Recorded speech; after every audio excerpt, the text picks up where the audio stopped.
Imaginez un monde où le silence parle plus fort que les mots, où dans les moments de chaos, votre calme impose plus de respect que n'importe quel argument. Dans notre société bruyante et rapide, la vraie puissance ne réside pas dans ce que vous dites, mais dans la sagesse de savoir quand se taire. Le bouddhisme nous rappelle que parfois, se taire n'est pas simplement un acte de retenue, mais un geste profondément transformateur. Parmi ces moments, la colère est un test ultime. Ce sentiment fulgurant peut nous envahir en quelques secondes, faisant monter une tension explosive qui pousse à l'action et aux paroles précipitées. Dans ces moments de rage, chaque fibre de notre corps semble tendre vers une seule chose, la libération de cette pression intérieure. Et quelle est la manière la plus commune de libérer cette tension? Par la parole.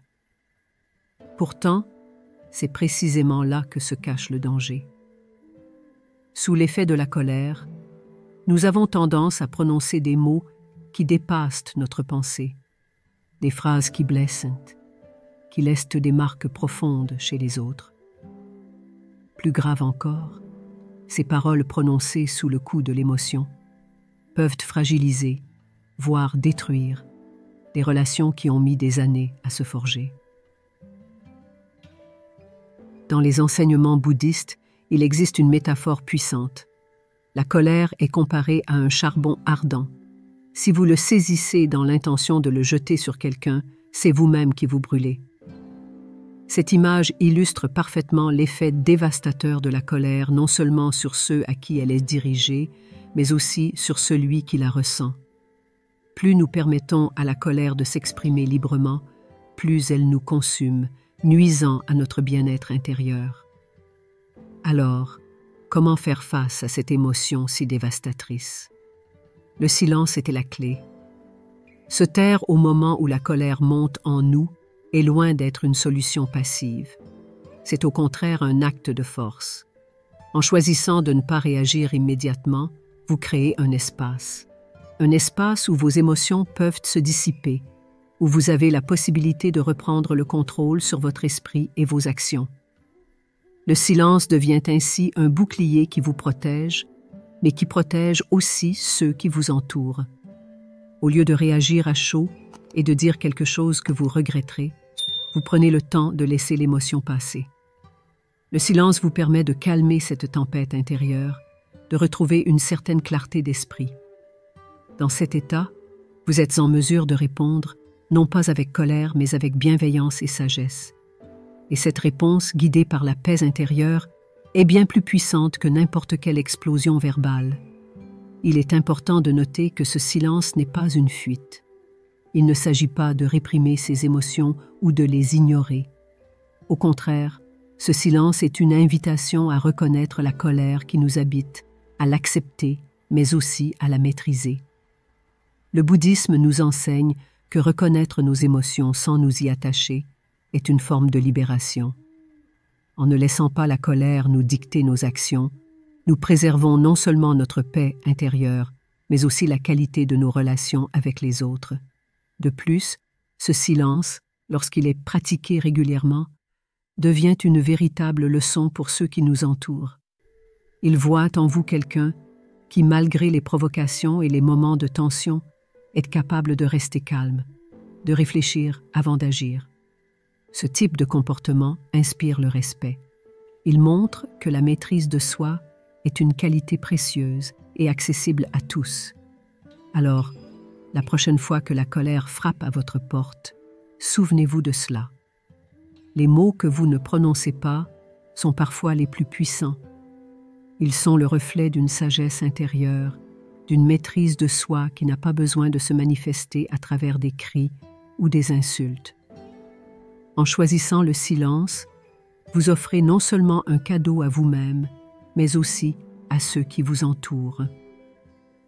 Vous brisez le cycle de la violence verbale et créez un espace pour la compréhension et la réconciliation.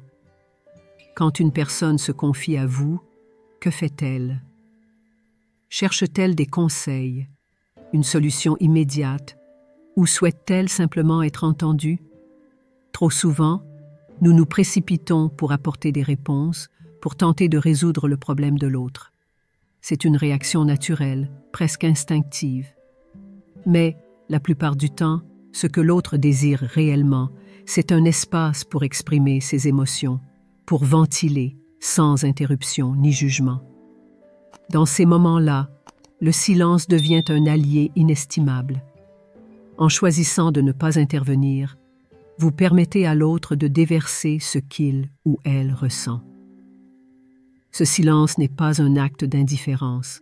Au contraire, il montre que vous êtes pleinement présent, que vous écoutez attentivement, sans chercher à imposer votre propre point de vue ou à minimiser ce que l'autre traverse.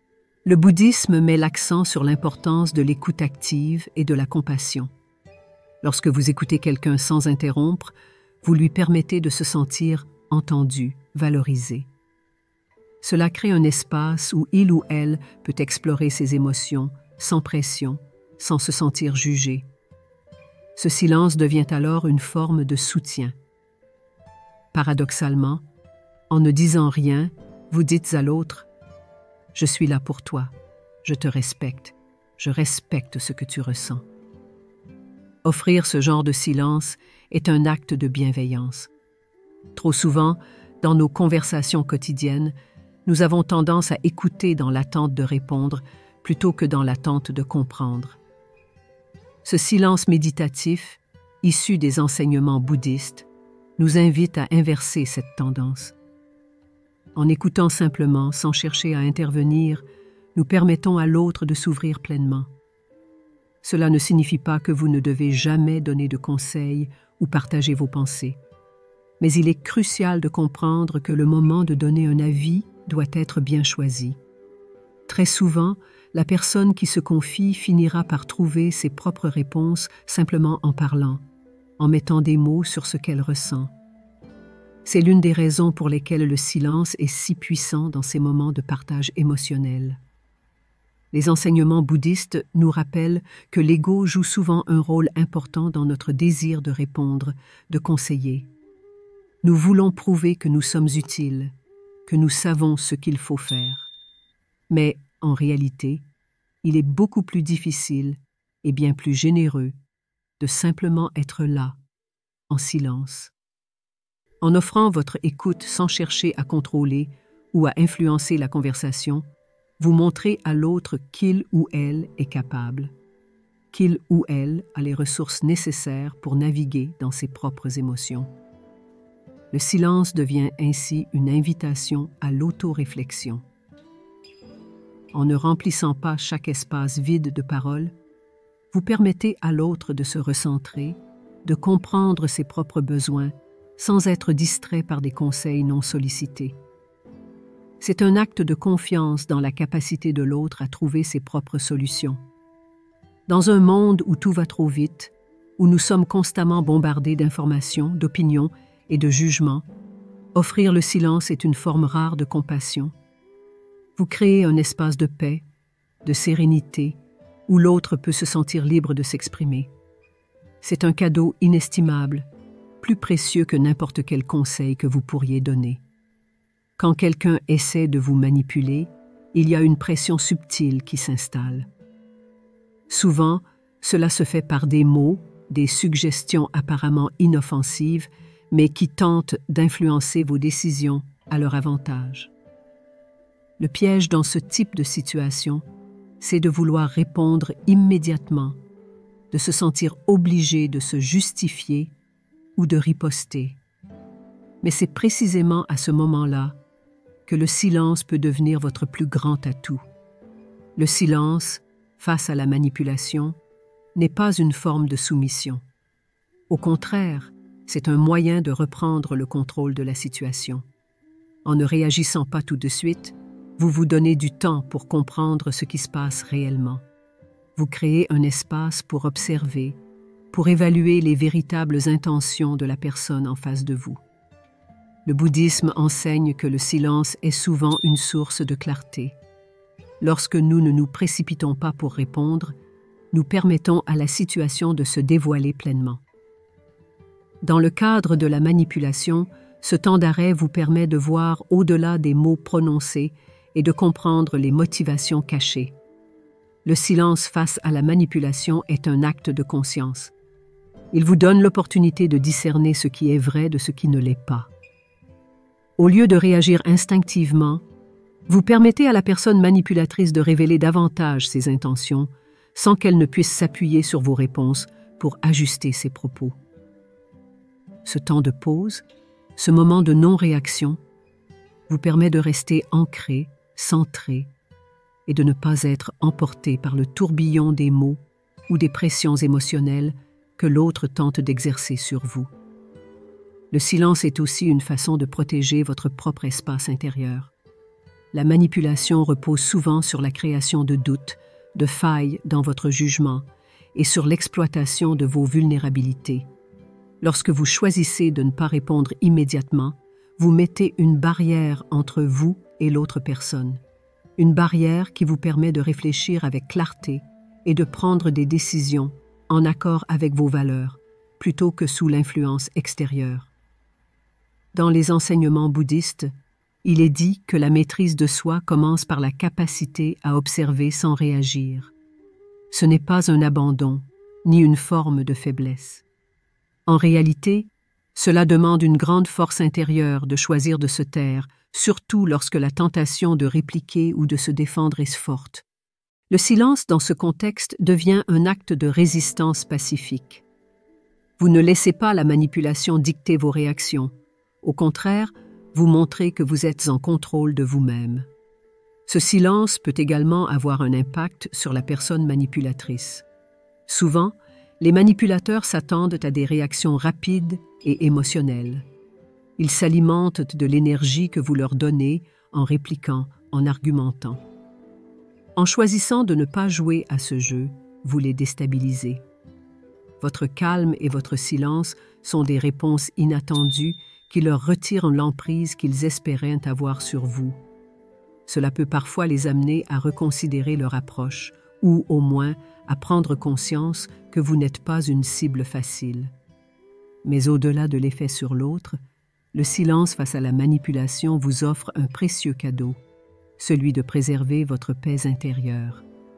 La manipulation, par sa nature, cherche à vous tirer hors de cet état de sérénité, à vous pousser à agir d'une manière qui ne correspond pas à votre véritable moi.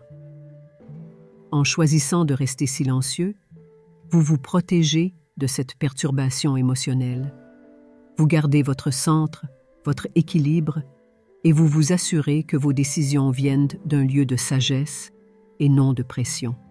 Cela ne signifie pas que vous devez toujours rester silencieux face à la manipulation.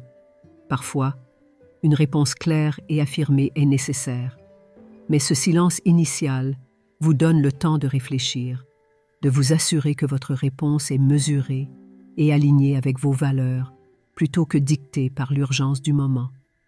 Le silence, dans ce cas, devient une arme de sagesse.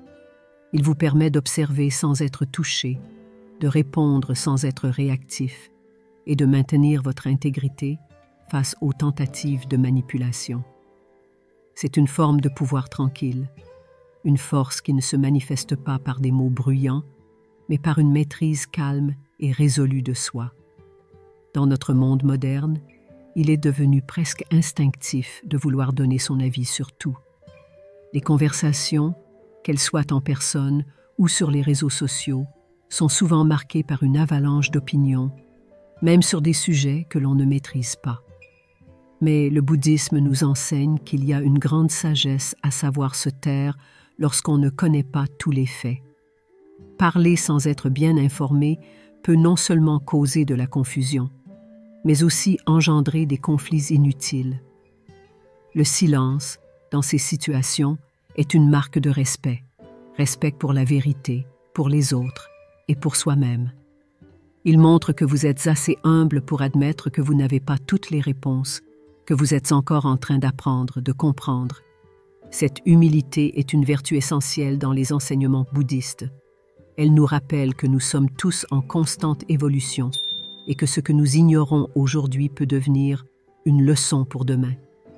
Il est souvent difficile de rester silencieux quand tout autour de vous pousse à parler. L'ego peut se sentir menacé par le fait de ne pas avoir d'opinion immédiate ou de ne pas participer à une conversation. Pourtant, le silence, dans ce cas, est un acte de force. Il montre que vous ne vous sentez pas obligé de remplir chaque espace de mots, que vous êtes suffisamment confiant en vous-même pour écouter, observer et attendre d'avoir une meilleure compréhension avant de parler. En choisissant de vous taire lorsque vous ne connaissez pas les faits, vous vous ouvrez à l'apprentissage. Vous permettez aux autres de partager leurs connaissances et vous leur montrez que vous êtes réceptif, curieux. Ce silence devient alors une opportunité d'enrichir votre esprit, de développer votre sagesse. C'est aussi une façon d'éviter de propager des informations erronées ou incomplètes, ce qui est particulièrement important dans un monde où la désinformation peut se répandre rapidement. Le silence vous protège également des malentendus.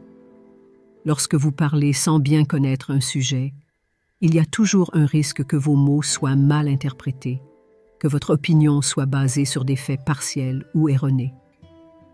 En restant silencieux, vous évitez de vous engager dans des discussions stériles ou des conflits qui auraient pu être évités. Vous choisissez la voie de la prudence, de la patience. Ce silence, loin d'être une absence, devient une présence consciente. Vous êtes là, pleinement engagé, mais sans ressentir le besoin de tout dire, de tout commenter. Cela vous permet de mieux comprendre les dynamiques à l'œuvre, de voir les choses sous différents angles et d'intervenir seulement lorsque vous avez quelque chose de pertinent et d'informé à partager. Enfin, le dernier moment où le silence prend tout son sens est face à notre propre ego. L'ego, cette voix intérieure qui cherche constamment validation et reconnaissance, peut nous pousser à parler, à vouloir avoir raison, à chercher à dominer une conversation. Mais dans les enseignements bouddhistes, il est dit que l'ego, lorsqu'il est trop nourri, devient une source de souffrance. C'est dans ces moments où l'ego veut triompher que le silence devient une forme de transcendance. Se taire lorsque votre ego crie pour être entendu est un acte d'une grande maturité spirituelle. Cela montre que vous avez dépassé le besoin de validation extérieure, que votre paix intérieure est plus importante que de prouver que vous avez raison. En choisissant le silence, vous lâchez prise sur cette bataille intérieure et vous permettez à la paix de s'installer. Le silence face à l'ego est aussi un moyen de renforcer vos relations. Trop souvent, nos discussions se transforment en débats où chacun cherche à avoir le dernier mot, à prouver sa supériorité intellectuelle ou morale. Mais en choisissant de vous taire, vous ouvrez la voie à une communication plus authentique, basée sur l'écoute et la compréhension mutuelle. Dans un monde bruyant, où chacun cherche à faire entendre sa voix, le silence peut être l'acte le plus puissant que vous puissiez poser. Non seulement il préserve votre paix intérieure, mais il favorise également des relations plus harmonieuses et une communication plus sincère.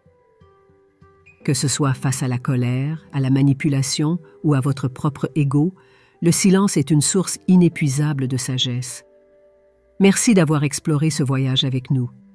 Si vous avez trouvé de la valeur dans cette réflexion, n'hésitez pas à vous abonner pour plus de contenu inspirant.